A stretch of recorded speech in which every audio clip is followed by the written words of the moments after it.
Hey, Print Hustlers, Bruce from Printavo, Simple Shop Management Software. We are really excited. We've got May Yang joining us from Flash Flood Print out of Tulsa, Oklahoma. She's got a really awesome shop, has been doing some incredible fundraising. It's just all around just been surviving, especially during a time like this. So first, May, thanks so much for being able to spend some time with us. Thank you for having me. You guys have been doing historically, first of all, you're in Tulsa, Oklahoma, of which I used to spend actually a good amount of time fresh out of college. I was there for an Oh, oil really? and gas company. Yeah. Yeah, I had to fly there almost every week from Chicago. You guys work with a lot of musicians, right?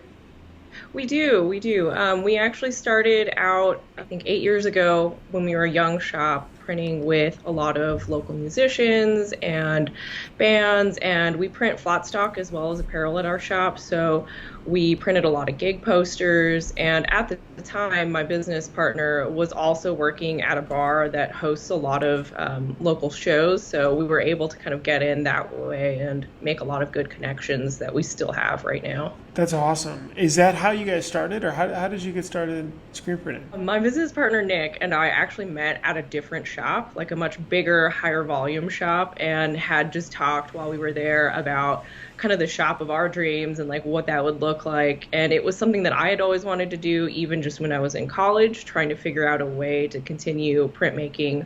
I was a fine art major and design major and wanted to figure out a way to like make that part of my day-to-day life. So that was kind of how that whole thing began. That's awesome. That's really exciting. Tell me about your shop today so people get a sense of how many people, maybe equipment, things like that. Well, we started in 2012 and kind of went from literally like garage shop, like in the detached garage that out of the house that I was renting with like a manual press and moved to where we are now. We're in a 4,000 square foot space. We got our first M&R auto not last year, the end of 2018. So it's still fairly fresh for us. It's seen us through like a lot of recent growth. We went from just me and Nick to now we have four other full-time employees. So we're still fairly small. Like we like to keep it fairly intimate as, we're a very close team, but I'd like to think that we are still kind of in that growth trajectory. How was that transition from manual to auto? It was great. I think we were all kind of feeling the pain, the physical pain of having to keep up with that. Nick has been doing the majority of our apparel printing. We have a semi-automatic flat stock press that we run a lot of our posters off of. So that luckily was not something that we were also printing by hand, but it became hard to grow whenever all we had was just the manual press, that there were actual limitations for how much we could do with that versus just being able to run it on the auto and get it done in a fraction of the time. Got it, got it. Posters are awesome to see. I love going to shops and being able to see posters being printed like that, especially some really cool complex ones or just single color ones. Actually, every time, I don't know if, oh, it's across the room, but every time I do go to a shop, I try to grab Oh, one nice. that's laying around. I'll have to Um, send you something from our shop. We yeah, would love have a lot that. of posters. That's awesome. Thank you. So the posters, are they mainly for the bands? We do still have some band posters that we do. Nowadays, we get contracted from different artists that are designing for some touring bands and things like that. So it's less like of the in-house design stuff, which I'd love to get back into doing. It's just whenever so much of our day-to-day work is more production, like printing merch and all of that, it's harder to kind of break away and do just more design and try to work more Sure. with like, the local community again. My background is in both fine art and design, and like gig posters are like my favorite thing. So I would love to see more of those like land on our plate. Heck yeah. Would you say majority of your business is musicians or are musicians, or is it a Uh, different audience? I think it's kind of taken a step back recently as we've been growing. We've seen a lot more just local small businesses. Like that's kind of the bread and butter of like who we print for. Got it. So you guys started a Here for Good store, like a fundraiser type store on merch. Am I able to say, can I say the total sales, or did you want to say? Go ahead and say. Well, you guys surpassed $30,000, which is like Mhm. unbelievable just getting started. What was that like, or how did you get started doing it, and what really made it pop off for you guys? First off, we were really inspired by everybody else who's already run a successful campaign on merch or on another platform, fundraising, other shops that were doing that. So obviously not our original idea, but I think we were all really feeling down, like the whole team, like we were all at home, away from each other, like unable to hang out and see each other, and needed something to first off get us back into the shop and then kind of get out of that hole that we were feeling like that we couldn't get out of. So nothing better than to try to help other people and to help our clients that have, supported us throughout the years. That's how we jumped into Printavo merch, is really just feeling that need to be doing something. How did you get your customers to promote it too? Because you can add as many shirts as you like to the store, but if they're not pushing it as well, nobody's going to sell anything. Well, we tried to make it easy for them to commit to something during this climate without having to have like any sort of upfront cost. So merch is really great in that we were able to do that. So we were able to tell people, hey, we'll help you with a design. If you want to put it on this fundraiser site, you'll get this amount of money for each sale. We're not really asking for you to do much of anything except to promote it, because as our store is called Rising Tide Fundraiser, a rising tide lifts all boats. So we're hoping that people kind of take that whole concept in mind, and not only by promoting the store, they're like getting their own sales, but they're helping everybody else get sales, because we were hoping that people would see one business and then find another one on the store and be like, oh yeah, I love these guys too, and I want to buy their shirt and support them. Did you hand select some of the people though that you put on the store, or like who did you decide to go after? When we first started, we were kind of scrambling to get it done pretty quickly because we felt like we'd been sitting around for long enough on this potential idea, and obviously we'd seen all these shops do it already. So we had kind of just thrown together a small handful of people that we were already talking to, or people that have been like really long time clients. Like, it was hard to narrow it down because we didn't want to show any sort of favoritism towards people, but whenever you're trying to think on a time crunch, it's like these people just come to mind. They magically had designs, or like we had ideas for them to like create a design, and whatever that perfect storm was that came together at that time was kind of what we pushed out first. Got it. So switching gears a little bit, you made that transition from 2 to like 5, 6 manual to auto. Like, that's a big step. That's an awesome step. It's like you guys have real traction in the business. What was that like? Because a lot of people go through that, and it's kind of a scary, like, hiring the first few people, getting bigger equipment, moving into a bigger space, right? There's a lot that's happening. Do you remember what you were feeling around that time? I was probably feeling what I'm feeling now, where I don't know what's going on. It's kind of like a new adventure. I've had plans, and usually the plans half work. And I think part of what has helped us be successful is being able to adapt and make sure that we can kind of face the challenges, figure out whatever the problem is, solve it to the best of our ability, and keep going. So all that said, it felt like it took longer to get from the manual to the auto than we would have liked. We were in a different space when we first started having that conversation, and there's just no way we would have been able to continue in that space. Like, we just didn't have enough room to really exist. We barely had a dark room. So our first steps were really to like find another space and figure out how to move first, and then we ended up getting a loan so that we could get the auto. So it actually took probably like close to 2 years. We wanted to stay in our neighborhood. We have like a fierce loyalty for our neighborhood. So we actually waited for the space to get renovated. It had been in a fire like many years before and was just like this decrepit building, but nobody else wanted to rent it. So we ended up talking to the owners. They got a letter of intent from us that we were gonna, rent the space after they'd fixed it up, and they were able to here alone and kind of fix up the building for us. So it was a lot of waiting, but I think the patience actually paid off because if we had actually done all of that earlier, I don't know that we would be able to kind of have the power that we have now. Sure, that makes sense. When you got all that lined up, did you feel like that it helped you generate more sales because you had, I mean, you had more overhead, right? You got more people, a Yeah. lease payment, a bigger building.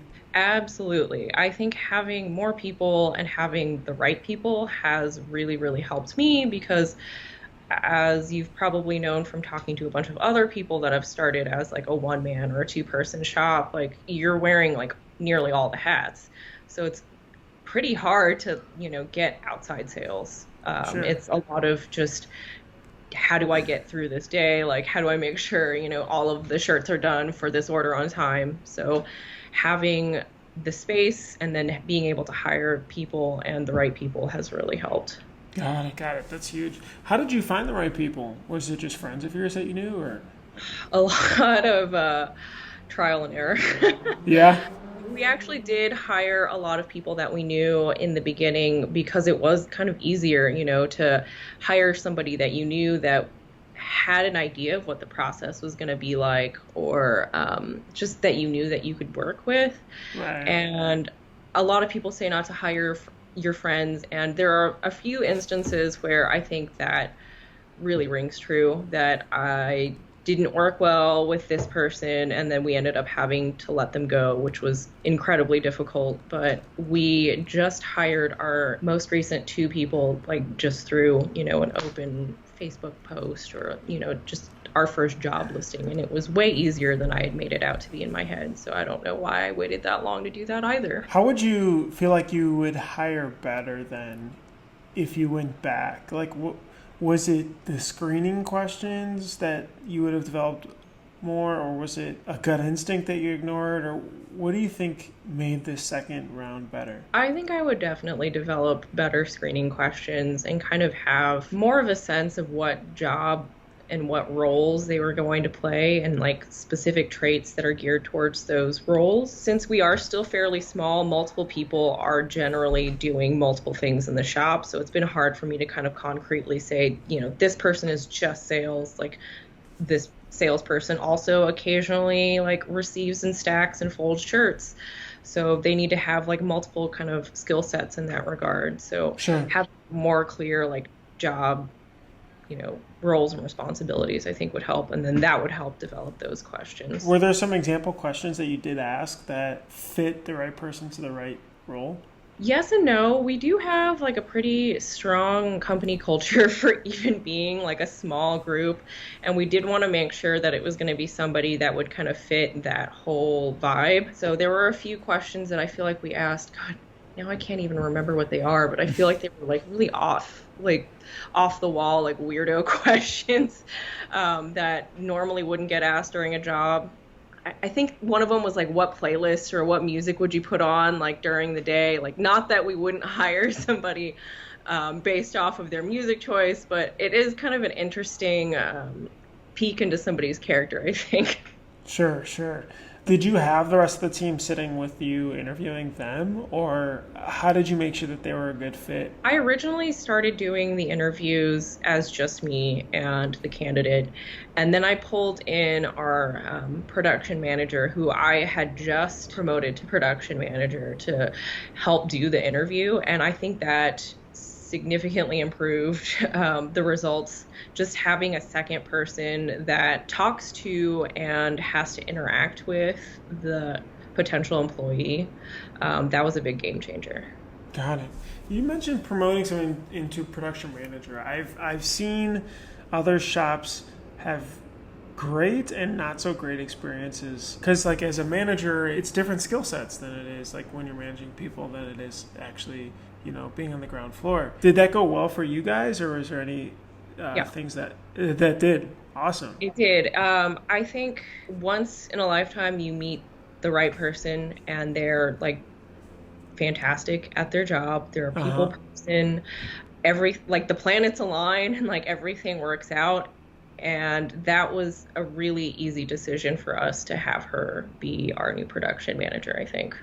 That's awesome. That's exciting. Was there any training or anything that you had to do, or like expectations that changed or that you set for them? She's still getting adjusted to the managerial side of it. Like, she's comfortable assigning jobs to our other team members, but it's a learning process. Like, it was a learning process for me too, like as we were starting out, and then when we had hired our first employees, like to kind of wear that manager hat or boss hat.